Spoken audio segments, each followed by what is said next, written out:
Bonjour, je suis Malena Perrault et je suis la metteuse en scène du spectacle Le Dernier Syrien.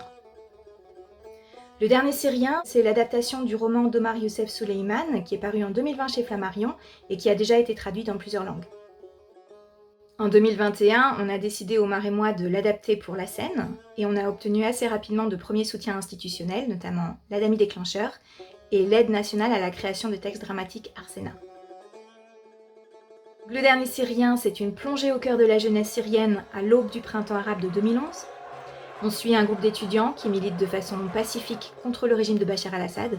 Et à travers leur combat politique, c'est aussi toute une révolution sociale, une révolution de l'intime qui se joue, puisque le vent de liberté qui balaie le pays les amène à s'émanciper progressivement du carcan traditionnaliste patriarcal de la société syrienne, en imaginant une société plus égalitaire, plus inclusive, respectueuse des droits des femmes, des minorités, qu'elles soient religieuses, ethniques ou sexuelles.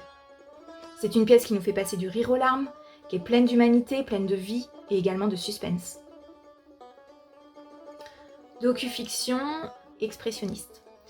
Docu-fiction tout simplement parce que c'est une histoire qui est tirée de faits réels. En Syrie, on n'avait pas le droit de parler, on n'avait pas de liberté de presse. C'est les services renseignement qui contrôlent le pays. C'est une histoire qui est très fraîche, qui est encore très passionnée. Et donc c'est très important pour moi de partir de la réalité historique pour aller vers la fiction.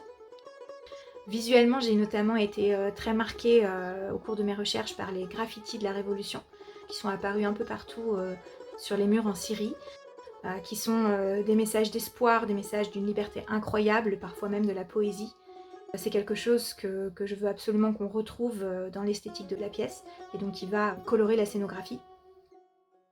Et expressionniste, parce qu'on ne peut pas parler de la dictature syrienne sans évoquer ce qui se passe dans les prisons du régime, et plutôt que de montrer la violence de manière réaliste comme on le ferait au cinéma, ce qui m'intéresse, moi, c'est plus l'impact psychologique de cette violence sur les personnages, ce qui se passe dans leur tête, avant ou après la violence, comment la violence de la dictature s'immisce dans toutes les strates de la société, dans toutes les relations intimes, et qu'est-ce qu'on fait de cette violence qu'on reçoit.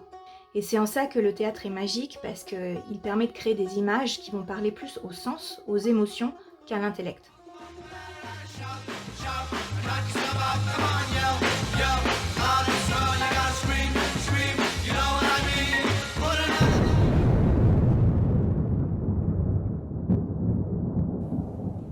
Pourquoi est-ce qu'on est obligé d'être des victimes? Qu'on arrête, qu'on blesse ou qu'on tue? Pourquoi est-ce qu'on est obligé de faire ce sacrifice pour avoir un vrai pays? L'amour, bébé. L'amour seul n'ouvre-t-il pas le chemin vers la liberté, sans qu'on ait besoin de la violence?